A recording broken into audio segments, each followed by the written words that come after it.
I forget what hour of daylight I'm on right now of consciousness, but it's definitely in the high teens. Um, so welcome to another episode of the Superhero Movie Club, a community of superhero movie fans. All nerds welcome, but please wipe your feet at the door. I'm your comic book culture host, joined. Let me restart that real quick. I'm your comic book culture host, Michael Maurer, joined by the movie maestro James Skylar Hutzma. and the scientific scholar. Ben Anderson. SHMC is your premier movie discussion podcast. Every week, we continue our journey, exploring our favorite subject, superhero movies. Every fan sees the movies differently, so we gather some amateur experts to discuss certain aspects of the movie. Whether it's money, comic books, music, science, or little, SHMC talks about it all in this week's episode. Big Hero 6, and yes, there will be spoilers. Okay, let's go with first opinions around the board. You know what? I don't think I've started in a while. Big Hero 6. What a fantastic, charming movie. I mean, come on. It's got everything you need. Fun kid adventure. A lot of characters with a lot of different powers and personalities that someone can, you always had fun as a kid being like, ooh, I'm gonna be Honey Lemon. No, I'm gonna be Wasabi. I'm gonna be Baymax. And you can just pick one, and it's simple and fun. It tells a good message of recovering from depression. While it doesn't really cover the symptoms of depression, because we don't really see Hero that disabled for a long time. They start the recovery process right away. It does really bring light to the issue of what is needed to really recover from loss of a loved one, and how the 5 stages of grief aren't really the go-to method of describing the grieving process anymore, because whether it's bargaining or hatred or denial, it's all of those feelings get mixed up, and they come at different moments. They don't all just come in a certain 5-step order. But Big Hero 6 turns that big message into a fun superhero action film, and for kids and family, and it's full of just charm and whimsy. It's very rewatchable, and a lot of great adult and kid humor in it. But tell me what you thought, Ben.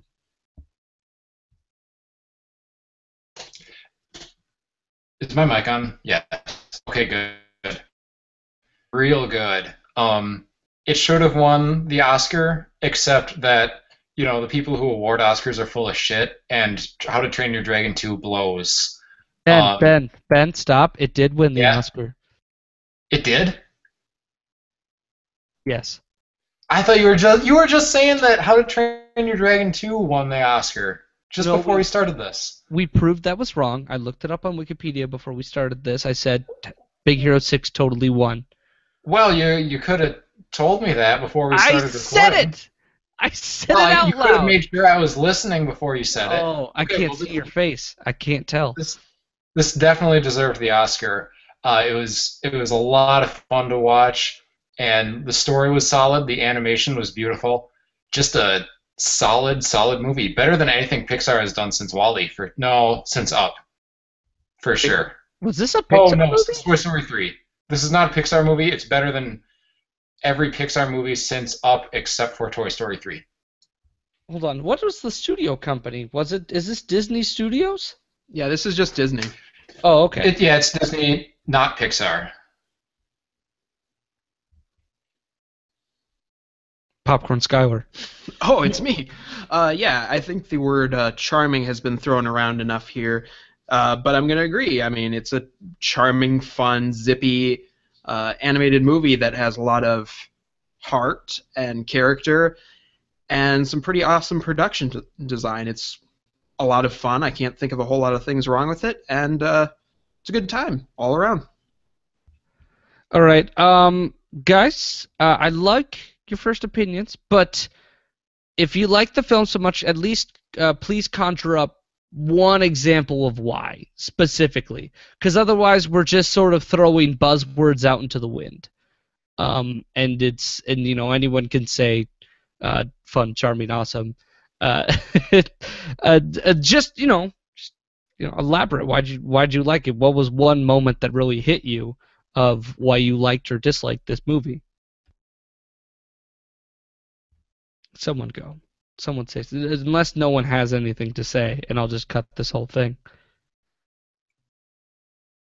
There's just like a lot of the animations are just like really really detailed, and the setting of what is it, San Fran Tokyo or something? San It's just Francisco. San Francisco. It's a cool looking city, and is like futuristic-y but timeless in a way that's really, yeah. I like the setting's really cool. It's well animated, solid movie. I was gonna say, you can't really pick out one thing because the movie exists as a whole is so good. But then I can definitely say that if all the parts are working so well, that's because it's a tight movie, and that there's not a whole lot of fat to trim on it, really. It gets to the point, gets through it, and finds some depth in it, too. If we're going to criticize this movie for one thing, I just want to make sure that we're pulling the other side here by saying this film had a kind of a lame villain. Well, it's Marvel. And what do you expect? And a list of Fall Out Boy songs they could have used for the end credits. Like, they chose the lamest one they could find. The lamest one they could write. Yeah. Well, I only say that because Callahan's main plot motivation is that his daughter died by the hand of a business mogul, and his response is to murder everything about that business mogul, everything he loves. And that's fine, but the moment when Hero confronts him about how Callahan's vengeance streak led to Tadashi's death, Callahan is like, that doesn't matter. And you go, okay, come on, dude, show some sympathy here, because you're doing this for the exact same reasons Hero is fighting you. And Well, please show you haven't become heartless in every single aspect and just a two-dimensional, I only fight for revenge nonsense guy. I mean, if you've ever read, what's his name? Paulo Freire, I think his name is, but his seminal work of philosophy, Pedagogy of the Oppressed. In that, he talks about how people who are oppressed and then get power don't really learn from their experience as the oppressed class, and will just turn around and oppress the people who were their former oppressors. So in that sense, like, yeah, I kind of get it.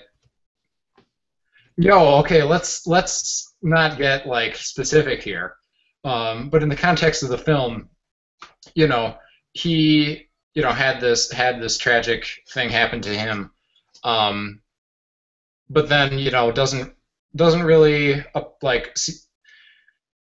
then when he's confronted, be like, hey, you did this like exact same thing. The human brain rationalizes that kind of thing away. We don't really see the other side of it, even when we've been there. I don't know if that made sense. It does. It does. Just read Pedagogy of the Oppressed. I found it as a free PDF somewhere. Okay. Speaking of the oppressed, man, I can never segue into money well. I really. Your segues are terrible, Skylar. Tell us about money. Oh, money! Yay! Okay. How much money went into this movie? $165 million. How much did Holy it get out cow! of it? That's a fair amount for an animated movie.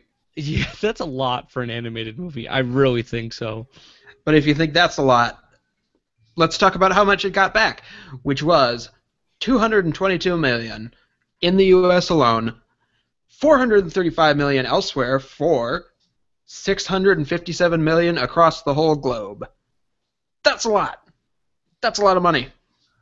For an animated movie, well, That's actually, almost as no. much as I make in an hour. Ayo. Hey, Oh. yeah, why are you on this podcast if you're so freaking rich? Because I have so much money, I don't have to work. I can just shoot the shit with you dicks for 3 hours every night. So tell me, Eddie. By every night, I mean once a week.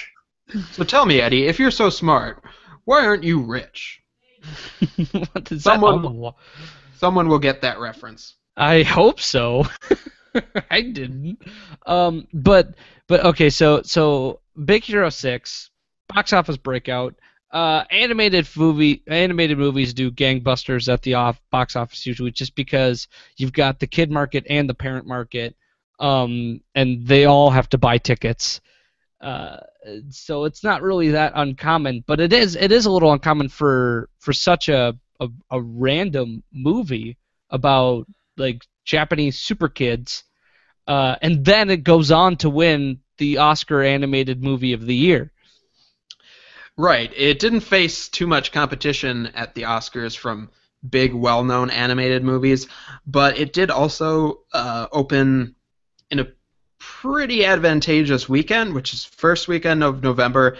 Its main competition was Interstellar, which goes for a completely different audience, and it had a lot of staying power for over the holiday season, so it got to be a success basically because it was good, it came out in a time when people would go see it and see it again, and it got the little awards boost too, so.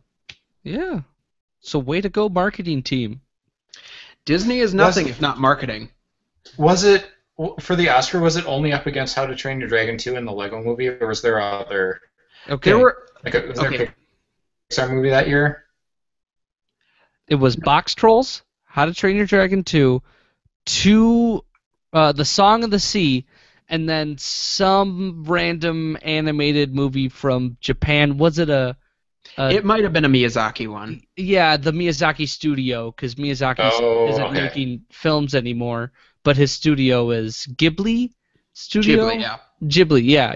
That was kind of terrible. And Legoland did not get nominated for Best Animated Picture, which was probably the biggest snub. Yeah. Of the years. Which is probably the reason that Big Hero 6 won.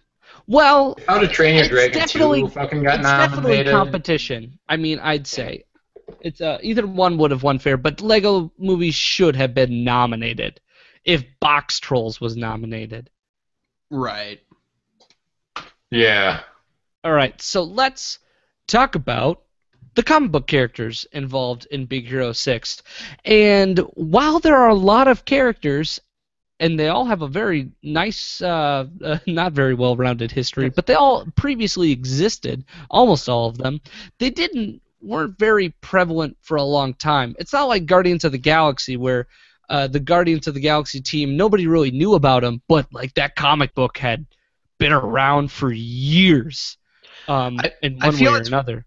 I feel it's worth just restating that, yes, this movie is based on a comic book, which not many people know.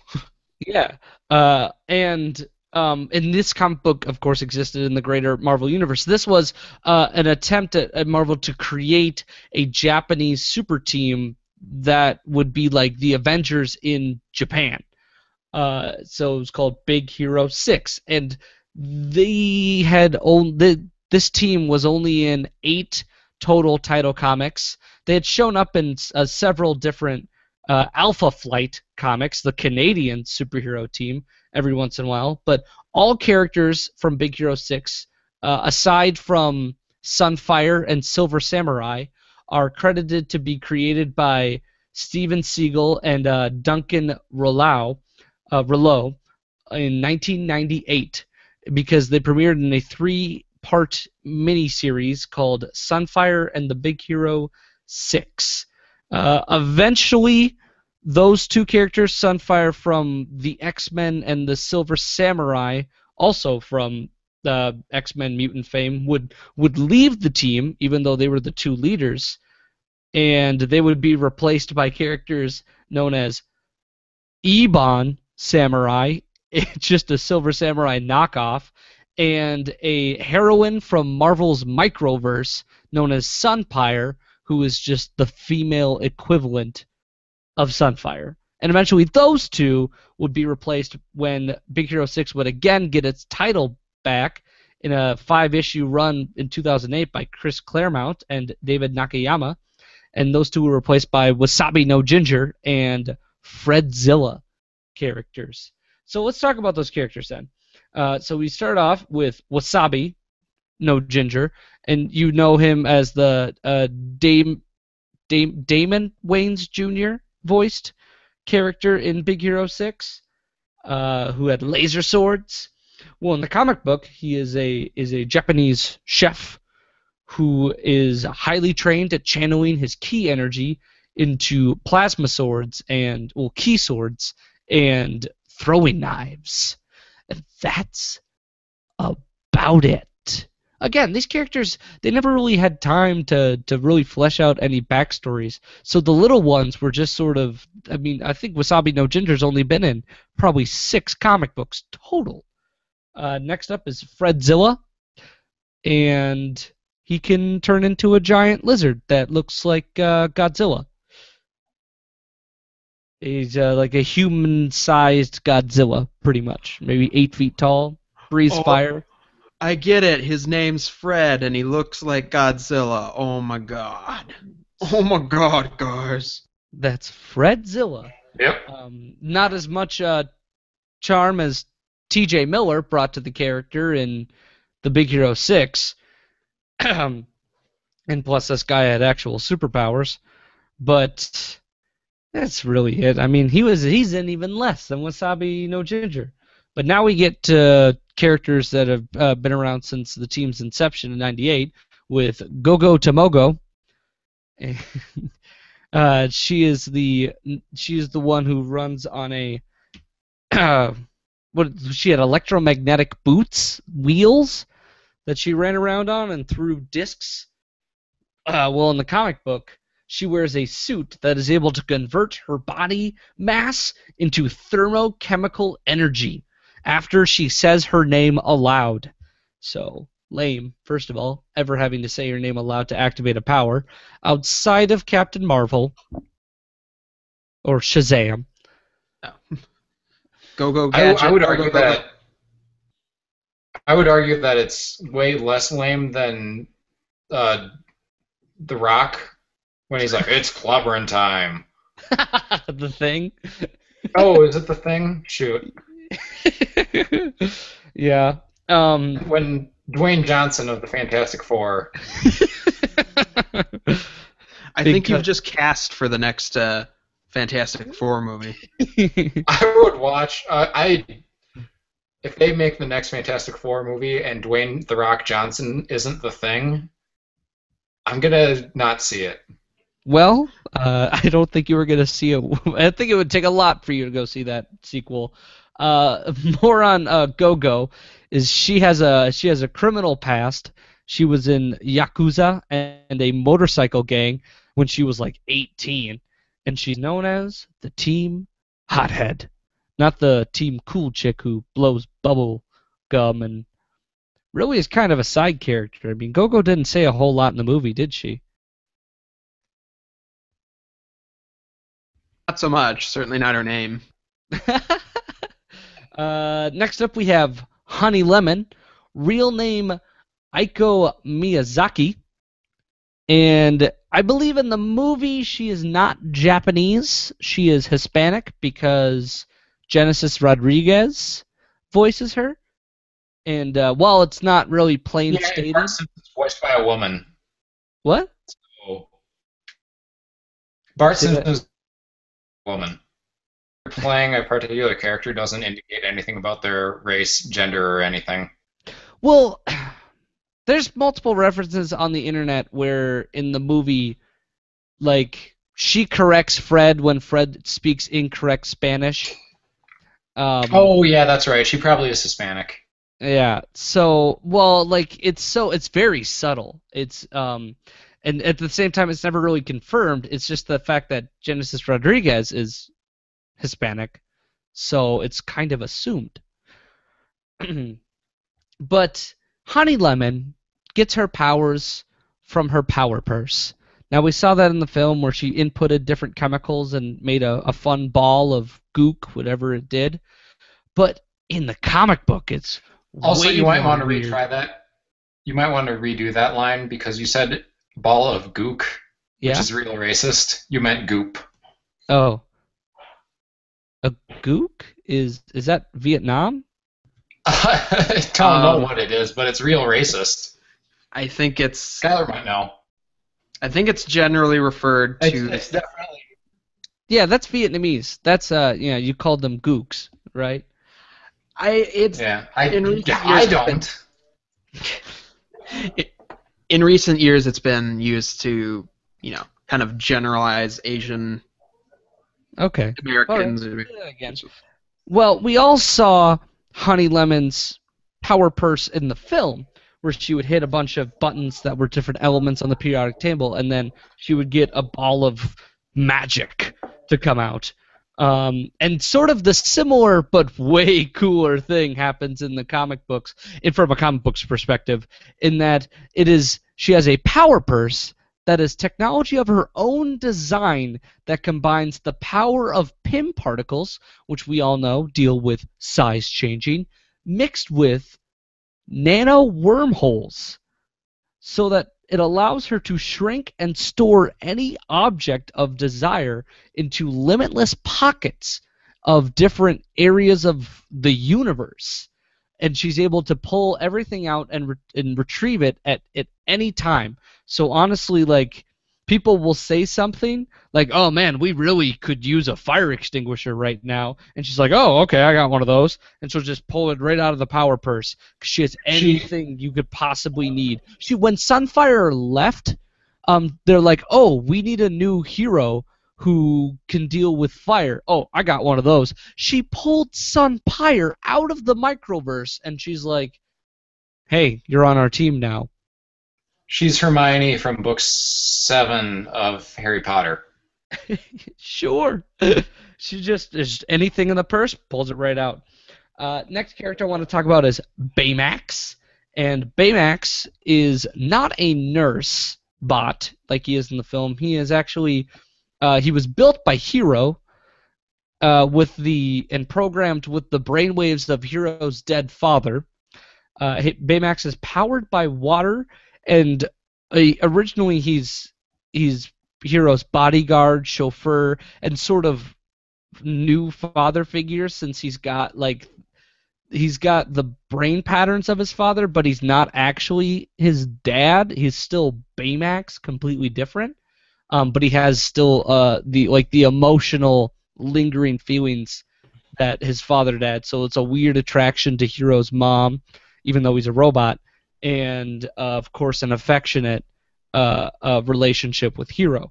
So he's basically the Vision. Yeah.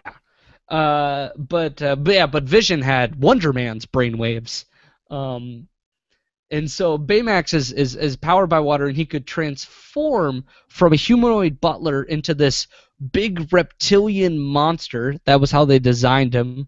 They called him a synthomorph or something. And you're like, oh, that's a robot, apparently. It looks like a big lizard gargoyle, but it's a robot. When they redesigned him in 2008, they made him look like a robot. So it looks, but he's not nearly as cuddly. He's much more stern and protective of Hero. So let's talk about Hero. Originally, his name was Hiro Takachiho, not Hiro Hamada like it is in the film. I'm guessing they just changed it because Hamada sounds better than Takachiho, and I might be pronouncing Takachiho wrong. Therefore, good reason to change that name. He's a brilliant inventor child. He's a huge fan of the mutant Sunfire.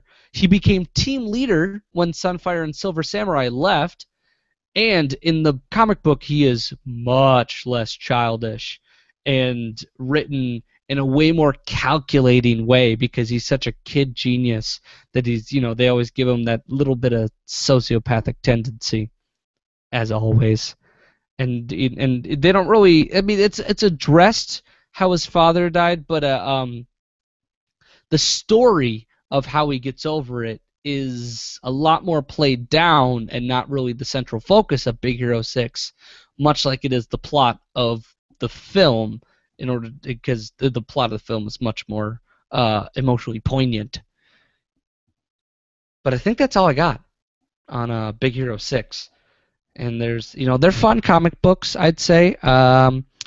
I'm not sure if they're worth I'm not gonna wholeheartedly recommend them. If you like the movie, it's fun to see where the comic books characters come from and how ridiculous like Wasabi No Ginger is. First of all, his name, and how ridiculous Fredzilla is, and how funny Honey Lemon can be just because she pulls anything out of that purse, no matter what the situation. But other than that, Big Hero 6. About 10 comic books. Could read them in a day. Skylar, talk to me about the music of BH6. Me, music of BH6 is written by Henry Jackman, who we've talked about a few times on this program, being the composer of X-Men First Class and Captain America the Winter Soldier.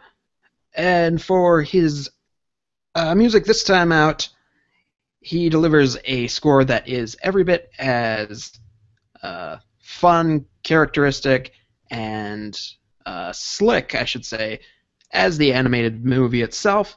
Let's take a listen to the main theme here of Big Hero 6 with the track, wait for it, Big Hero 6.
That's pretty energetic sound, I gotta say. But it doesn't. What I've noticed is it doesn't really lock down on any key chain of notes to develop a really like iconic theme.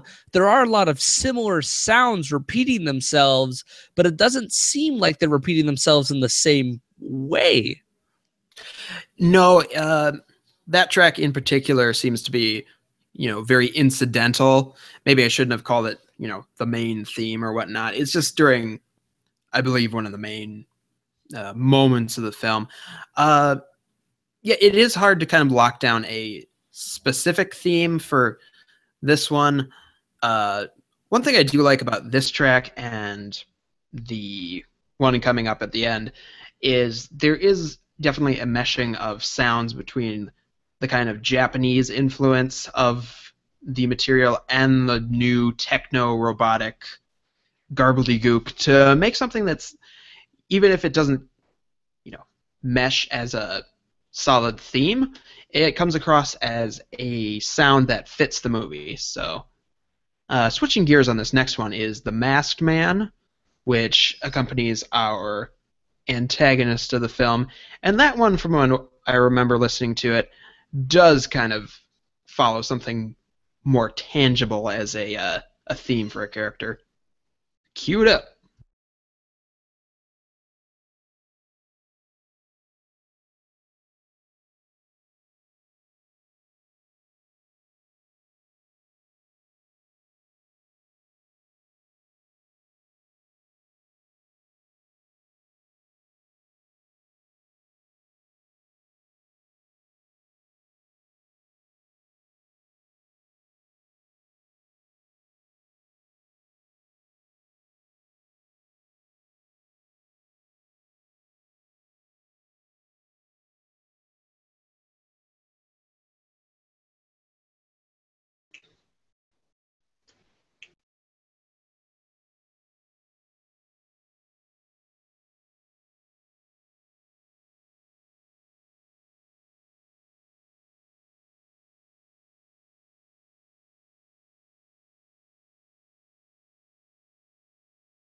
For a moment there, I feel like I'm in an opera.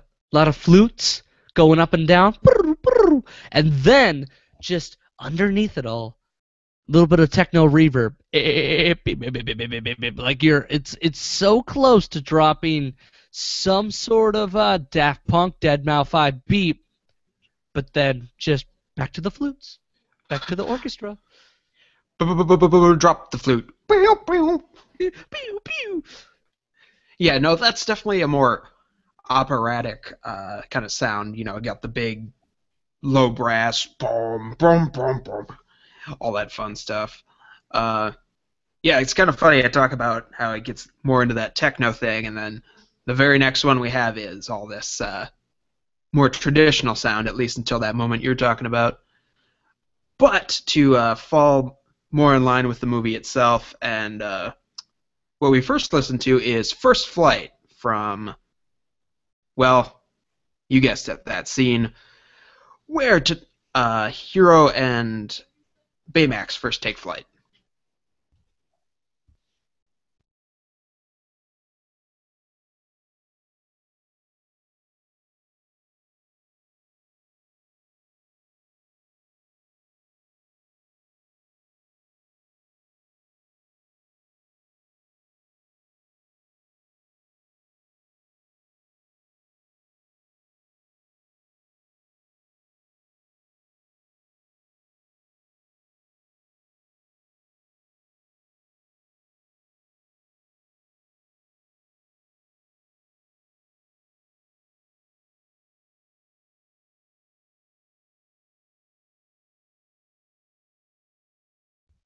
What a magical scene.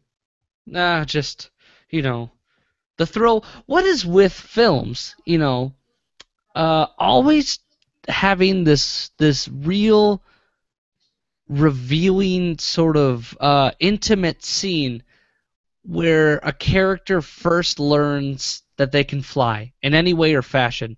There's always filled there's just always a scene dedicated to that moment. How to Train Your Dragon did it.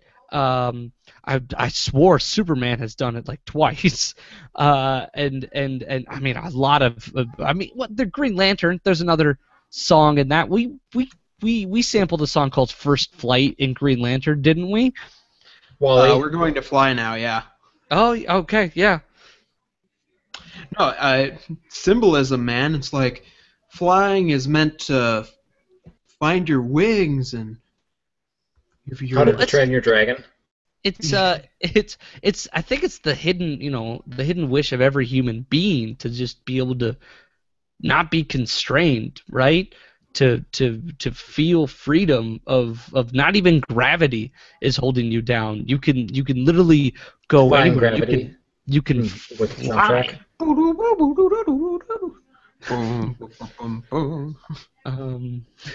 You see me now, defying gravity. Anyway, I mean, another example, Harry Potter when he flies on the hippogriff. But anyway, Or the broomstick. yeah, that too. It's just. Or Ron Weasley's flying Fort Angela. It was also very magical. Actually, that one was. I want to say it was a 76 Fort Angela, but I'm not sure. Oh, you should got to do your research, Ben. Any more music you want to talk about there, Sky Guy? Or anything else to deal with the power of flight and how it's such an uplifting human transcendental experience that no one has ever experienced outside of if you're in a plane?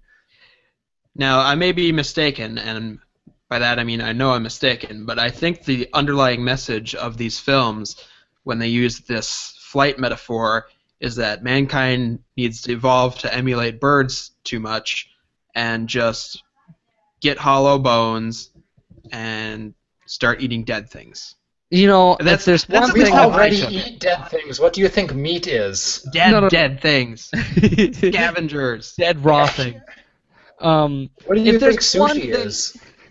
I've had a hankering for, it's to vomit my food back into my offspring. You're absolutely right. There's an evolutionary need for me to do that. Yes. And while I would hope your sushi isn't rotting, I can't. I What do you can't. call that I can't. Norwegian rotting fish delicacy? Lutefisk. Lutefisk? No, that's been cured in lye. It's actually like fermented anchovies. Ugh. Lutefisk. I don't know. Not familiar. Lutefisk isn't fermented. Whatever, dude. Well, whatever meal that is, the people have clearly caught on to the bird sensation and are going to be the first ones to get their hollow bones in flight. Yep. Speaking of evolution, Ben, let's talk about science. Let's talk about science. And Big Hero 6, the Yes. absolutely some of the fan favorite section of the show for some, and the most boring section for others, depending on who you are. You know who you are. Yeah. What section are you talking about? All of them, Presumably actually. it bored me because I don't remember it. All right, so let's talk about the first setup, the first topic on our list of science, and that is Baymax and his original purpose in the film as a robotic nurse. Ben, do we have Yes. robotic nurses? We not only have robotic nurses, but we have robotic nurses that look a lot like Baymax. A Japanese company is developing a 300-pound robot nurse that looks like a bear. And it basically does tasks that nurses do, like lifting patients out of beds, helping people stand up from wheelchairs, stuff like that. That's kind of terrifying. Yeah, what's this thing How is called? it terrifying? It's very cuddly. Yeah, what's this thing called so I can Google Bears it? are not cuddly. It's called Robear. I type in like Robert robot. Oh, it's adorable. Skylar, Yeah. look at this thing. It's adorable. It looks a bit too much like the pedo bear, I gotta say. Um, The meme. Yeah, a little bit too much like that, but it's all the pictures of it are of it lifting an invalid, or it's just like a goes around volunteer. carrying elderly Oh, people. that is kind of adorable. Right? Now, Does it talk? I'm not sure. if they put claws on it, that would be step in the wrong direction. Well, I mean, it's also, not really. Could be kind of counterproductive, right?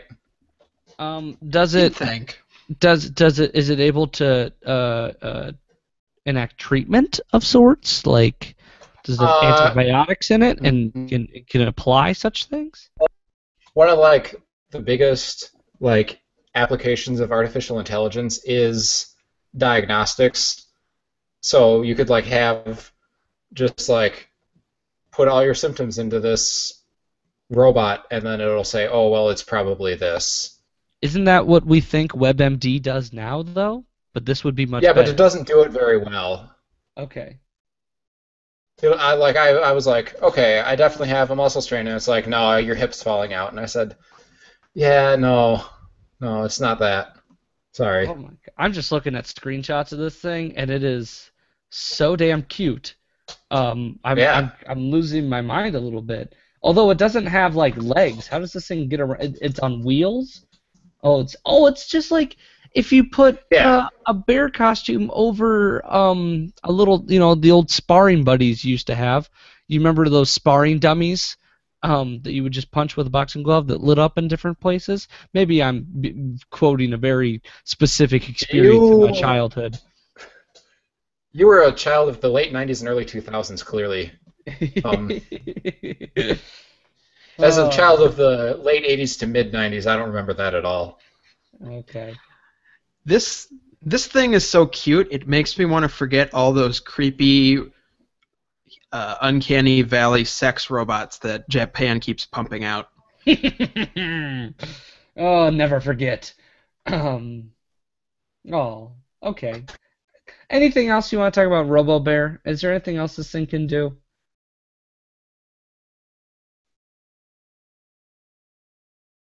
Ben? I think he's gone. Oh, I think we lost Ben. But he He looks is- happy in his final I'm moment. not gone. You're high Oh, as he's hell. back. Fuck you. Sorry. I've been here the whole time, and I'm ready to talk Okay. about nanobots. All right, you want to talk about nanobots? Let's talk about Yep. nanobots. What about him? This is your section, damn it! I can't lead you into everything.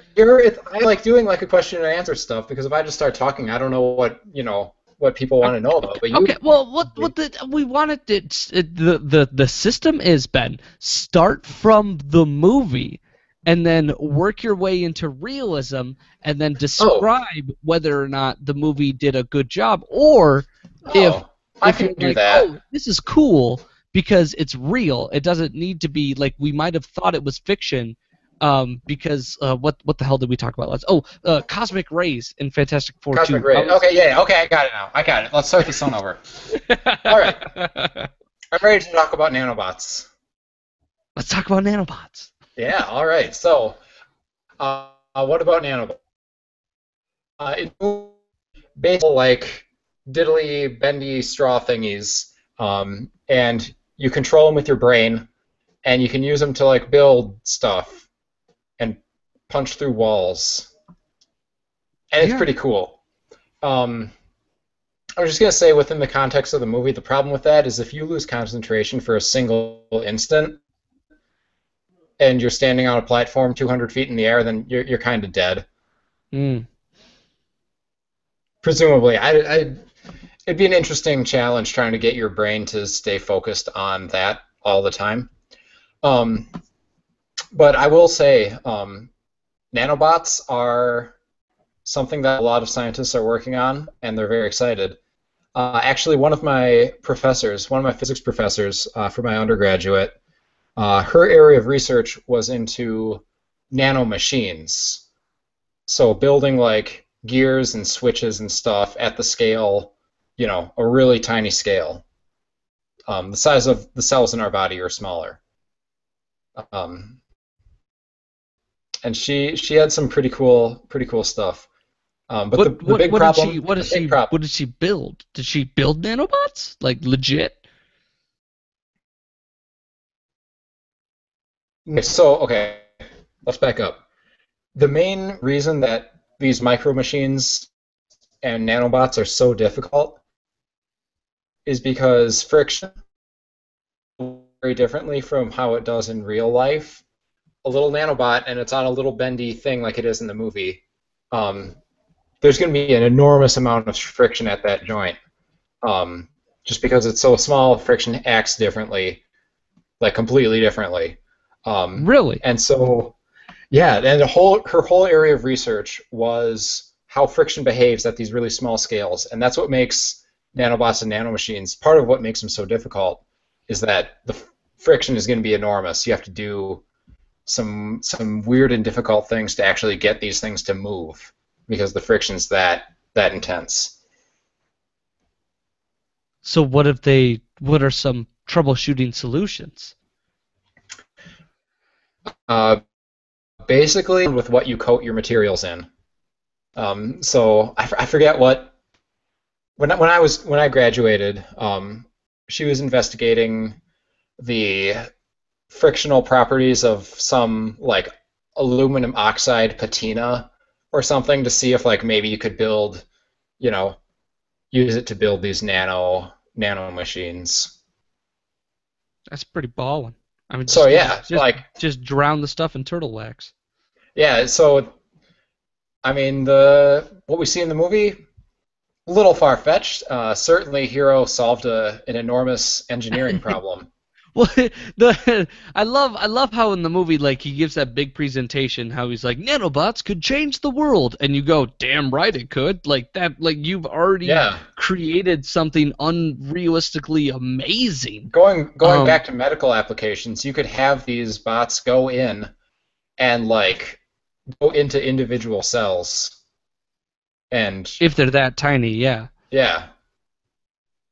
You could have like robotic white blood cells go in and eat an infection. Oh, amazing. So yeah. It would change the world. It's a tremendously difficult engineering problem to solve, though.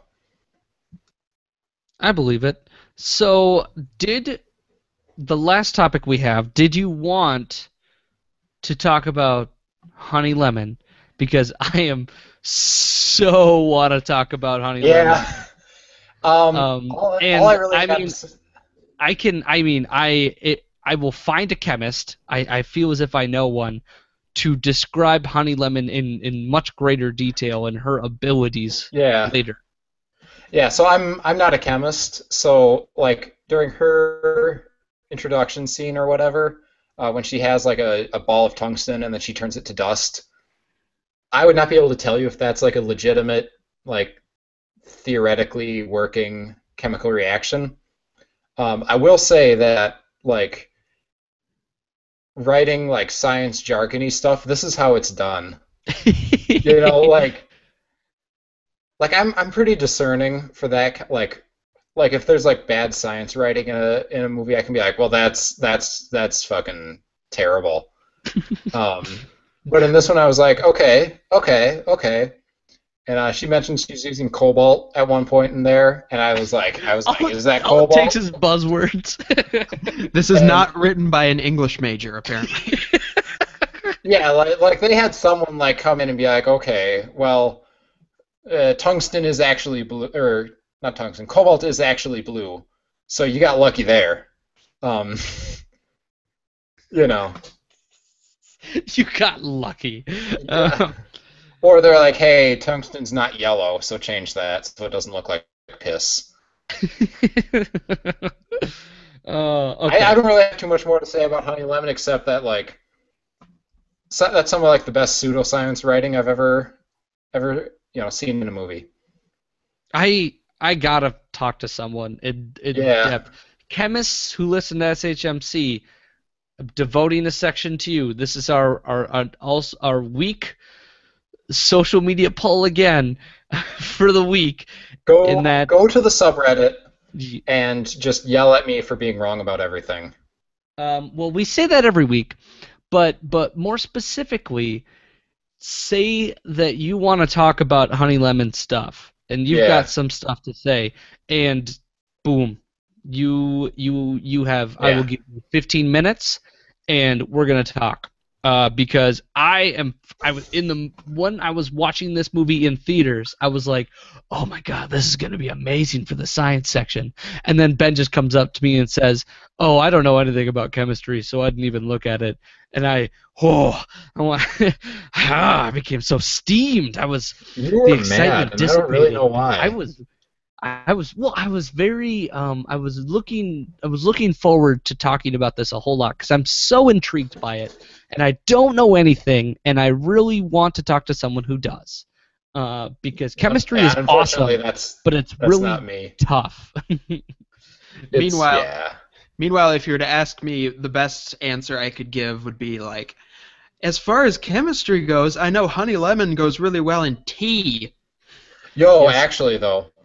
You get your you get like a good Earl Grey or an English breakfast tea and just like a squirt of lemon juice and a teaspoon of honey and you're set, man. You have no more sore throat. It's gone.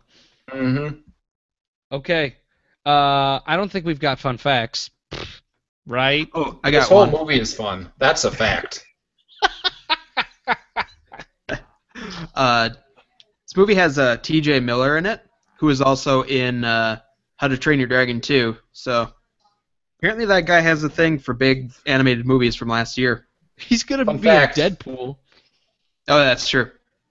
Fun fact: I did not like How to Train Your Dragon 2 at all. What? It's like a good movie. I did see it before seeing How to Train Your Dragon 1. Oh, but dude. I feel like that shouldn't matter. No, that hurts you. It definitely hurts you. But like a well-made sequel should not depend on your having seen the first movie, in my opinion. For kids, I think it should. It should matter even less then. I've heard they're very different movies. They are very different. Okay. No. Well, How to Train Your Dragon, the first one deals with a father-son relationship. How to Train Your Dragon 2 deals with the relationship between the father and the estranged mother, and the boy seeing his mother for a long time, having not like grown up with her, as well as how love deals over mind control. That one was a smaller pup, but anyway, we're gonna move on to our But I was gonna say section. Here at SHMC, we are getting rid of because of this movie, mostly because we were sucking at it hardcore. We're getting rid of because of this movie because of these movies. We're on point with restating things as jokes. So we're introducing a new section called Drinking Game Rules, and what we're gonna do is we're going to state moments. We're going to create either we're going to have a couple written down or go off the top of our head, and we're going to create some rules if you were to take watching this movie and turn it into a drinking game. And we're going to see how much fun we have with this section. So I'm going to start us off, and with the obvious one, every time Baymax goes for the fist bump, you gotta take a shot. Bottoms up, bitch.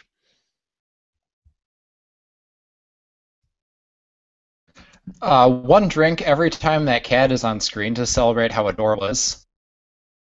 Go Moshi go. It is the Moshi rule. And you gotta drink some paint thinner when that weird attempted murder scene comes, just to make it hit home that much more. Yeah, you have to pour your drink up, and you can't stop drinking until the music comes back. During that weird scene where Hero 6 Baymax to murder that man, and just the music cuts out for a good 5 minutes. I liked that scene. Because it's for the kids. Kids need to be okay. Whatever. Kids love it. Yeah, whatever. I'm gonna be the worst dad ever because I'm like, no, kids are like, my fucking 5-year-olds can handle this like really, like kind of disturbing scene where this dude tries to get his best friend to murder this dude, straight up. Okay. We grew up with Batman the Animated Series, so I think everything pales in comparison to that murder level. Anyway. Also, Redwall the Animated Series. Which one? There's a lot. Redwall the Animated Series. Oh, Redwall. It aired on PBS from 1999 until 2002. The Secret of Nymph. No, not that one. There's a lot of murder in that too. The other mouse-related fantasy novel. Yeah. Don't forget Reepicheep of the Chronicles of Narnia. Yeah. How about Watership Down? That's about rabbits. That's like dogs. Yeah. We're gonna flip it around. Take a drink every time Baymax does something adorable, and discretion. User discretion is used for that one because it could be a lot, could be a little. Take a drink every time Hero has Tadaki feels.